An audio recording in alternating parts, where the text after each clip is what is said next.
ദൈവ നാമം അതിയായി മഹത്വപ്പെടുമാറാകട്ടെ. കർത്താവിൽ പ്രിയ ദൈവമക്കളെ, നിങ്ങൾക്കേവർക്കും ജീസസ് വോയിസ് മെസ്സേജ് എന്ന പ്രഭാത ദൈവവചന ധ്യാന ശുശ്രൂഷയിലേക്ക് സ്നേഹത്തോടെ സ്വാഗതം. അല്പസമയ ചിന്തയ്ക്ക് ഒരു വചനം വായിക്കുന്നു. പഴയ നിയമത്തിൽ നിന്നും ലേവ്യ പുസ്തകം 4-ാം അധ്യായം 24-ാം വാക്യം. ലേവ്യ പുസ്തകം 4:24. അവൻ ആടിൻ്റെ തലയിൽ കൈവച്ച് യഹോവയുടെ സന്നിധിയിൽ ഹോമയാഗ മൃഗത്തെ അറുക്കുന്ന സ്ഥലത്തു വച്ച് അതിനെ അറുക്കേണം. അത് ഒരു പാപയാഗം. കർത്താവിൽ പ്രിയരെ, നാം വായിച്ചു കേട്ട ലേവ്യ പുസ്തകം 4-ാം അധ്യായം 24-ാം വാക്യത്തിൽ ഒരു പാപയാഗമാണ് നാം കാണുന്നത്. ഒരു മനുഷ്യൻ പാപം ചെയ്യുകയും അഥവാ ചെയ്യരുത് എന്ന് ദൈവം കൽപ്പിച്ചിട്ടുള്ള ഏതെങ്കിലും കാര്യത്തിൽ അറിഞ്ഞോ അറിയാതെയോ പിഴച്ച് കുറ്റക്കാരനായി തീരുകയും പിന്നത്തേതിൽ അവൻ പാപം ചെയ്ത കാര്യം അവന് ബോധ്യപ്പെടുകയും ചെയ്താൽ അവൻ ചെയ്യേണ്ട പാപയാഗത്തെക്കുറിച്ചാണ് നാം വായിച്ചു കേൾക്കുവാനിടയായത്. ആ സമയം അവൻ ചെയ്യേണ്ടത് ഊനമില്ലാത്ത ഒരു ആൺ കോലാടിനെ വഴിപാടായി പുരോഹിതൻ്റെ അടുക്കൽ ദൈവാലയത്തിൽ കൊണ്ടുവരണം. ശേഷം അവൻ ആടിൻ്റെ തലയിൽ കൈവച്ച് യഹോവയുടെ സന്നിധിയിൽ ഹോമയാഗ മൃഗത്തെ അറുക്കുന്ന സ്ഥലത്ത് വച്ച് അതിനെ അറുത്ത് പാപയാഗ ബലി അർപ്പിക്കണമെന്നാണ് പഴയ നിയമത്തിലെ വ്യവസ്ഥ. ഇത് ഓരോ മനുഷ്യനും ചെയ്യേണ്ടിയിരുന്നു. ആരെല്ലാം പാപം ചെയ്യുമോ അവർ പാപം ചെയ്ത ശേഷം ഞാൻ പാപം ചെയ്തു എന്ന് ബോധ്യപ്പെടുമ്പോൾ അയ്യോ, ഇതിനൊരു പരിഹാരം വേണമല്ലോ എന്ന ചിന്ത വരും. അതിനുള്ള പ്രതിവിധിയായിട്ടാണ് ദൈവം മോശ വഴി അവരുടെ കുറ്റബോധത്തിൽ നിന്നും പാപം ചെയ്തു എന്നുള്ള അവരുടെ ചിന്തയെ അഥവാ ആ പാപത്തെക്കുറിച്ചുള്ള ബോധ്യത്തെ അവർക്ക് വെളിപ്പെടുത്തിക്കൊണ്ട് അതിൽ നിന്ന് പരിഹാരം നിർദ്ദേശിച്ചുകൊണ്ടാണ് ഇപ്രകാരം താൽക്കാലികമായി ഒരു മൃഗബലി അഥവാ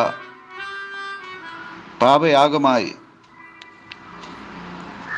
ഊനമില്ലാത്ത ഒരു ആടിനെ അർപ്പിക്കണമെന്ന് പറഞ്ഞിരുന്നത്. ഓരോ മനുഷ്യനും പാപം ചെയ്യുമ്പോൾ ഇങ്ങനെ ഓരോ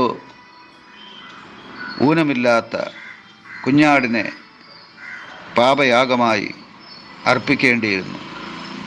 ഒന്ന് ചിന്തിച്ചു നോക്കുക, പഴയ നിയമകാലത്തെ ആ പരിതാപകരമായ ദുരവസ്ഥ. ഒരു മനുഷ്യൻ ഒരു പാപം ചെയ്താൽ അതവന് ബോധ്യപ്പെട്ടാൽ ഒരു ഊനമില്ലാത്ത ആടിനെ ആവശ്യമായി വരുന്നു. അതിനെ ബലിയർപ്പിച്ച് പാപത്തിൽ നിന്ന് മുക്തി പ്രാപിക്കുന്നു എന്നുള്ള സംതൃപ്തി. ഇങ്ങനെ ആയാൽ ഓരോ മനുഷ്യനും ഒരു ദിവസം എത്ര പാപം ചെയ്യുമോ അത്രയും ആടുകളെ ആവശ്യം വരുമല്ലോ. അതേ പ്രിയമുള്ളവരെ, പഴയ നിയമത്തിൻ്റെ കുറവ് ഇതായിരുന്നു. പഴയ നിയമത്തിൻ്റെ ബലഹീനത ഇതായിരുന്നു. എന്നാൽ ഈ പഴയ നിയമം ശാശ്വതമായിരുന്നില്ല, ഇത് താൽക്കാലികമായിരുന്നു. ഈ പഴയ നിയമത്തെ പുതിയ നിയമമാക്കി മാറ്റിയത് സ്വർഗത്തിലെ ദൈവം അവിടുത്തെ ഏകജാതനായ പുത്രനെ ലോകസ്ഥാപനം മുതൽ അറുക്കപ്പെട്ട കുഞ്ഞാടായി സകല മാനവജാതിയുടെയും പാപഭാരം അവൻ്റെ മേൽ ചുമത്തിക്കൊണ്ട് ആ കാൽവരിയുടെ വിരിമാറിൽ രണ്ട് കള്ളന്മാരുടെ നടുവിൽ ക്രൂശിക്കപ്പെട്ട് മരിച്ചടക്കപ്പെട്ട് ഇപ്രകാരം ഈ ലോകത്തിലെ അഥവാ മുഴു പ്രപഞ്ചത്തിലെ എല്ലാ യുഗങ്ങളിലെയും സകലജാതി ജനങ്ങളുടെയും പാപ പരിഹാര ബലി അർപ്പിച്ചു. ഇതാണ് സത്യത്തിൽ യഥാർത്ഥമായ പാപയാഗം. ആമേൻ, ആമേൻ.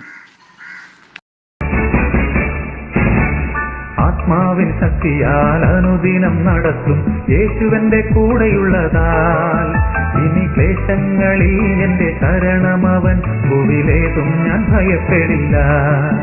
ഇനി ക്ലേശങ്ങളിൽ എന്റെ ശരണമവൻ, ഭൂവിലേതും ഞാൻ ഭയപ്പെടില്ല. എന്റെ ദൈവത്താലേ സകലത്തിനും മതിയായവൻ ഞാനെന്നറിഞ്ഞിരുന്നു. എന്റെ താഴ്ചയിലും സമൃദ്ധിയിലും ആത്മാവിൻ ബലം എന്നെ നടത്തിയിടുന്നു. ഞാൻ ലജ്ജിതനായി തീർന്നിടുവാൻ ഇടവരില്ല. എന്റെ ആവശ്യങ്ങൾ അറിഞ്ഞെന്നെ നടത്തിയിടും താൻ. ഞാൻ ലജ്ജിതനായി തീർന്നിടുവാൻ ഇടവരില്ല. എന്റെ ആവശ്യങ്ങൾ അറിഞ്ഞെന്നെ നടത്തിയിടും താൻ. ആത്മാവിൻ ശക്തിയാൽ അനുദിനം നടത്തും യേശുവന്റെ കൂടെയുള്ളതാൽ ഇനി ക്ലേശങ്ങളിൽ എന്റെ ശരണമവൻ, ഭൂവിലേതും ഞാൻ ഭയപ്പെടില്ല. ഇനി ക്ലേശങ്ങളിൽ എന്റെ ശരണമവൻ, ഭൂവിലേതും ഞാൻ ഭയപ്പെടില്ല.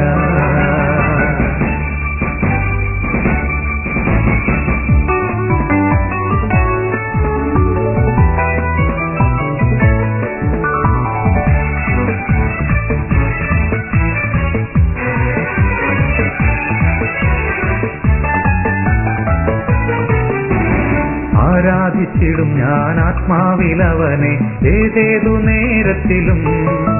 എന്റെ രോഗങ്ങളിൽ നല്ല വൈദ്യനവൻ, ഭൂവിലെന്നും ഞാൻ പാടിപ്പുകഴ്ത്തും. എന്റെ രോഗങ്ങളിൽ നല്ല വൈദ്യനവൻ, ഭൂവിലെന്നും ഞാൻ പാടിപ്പുകഴ്ത്തും.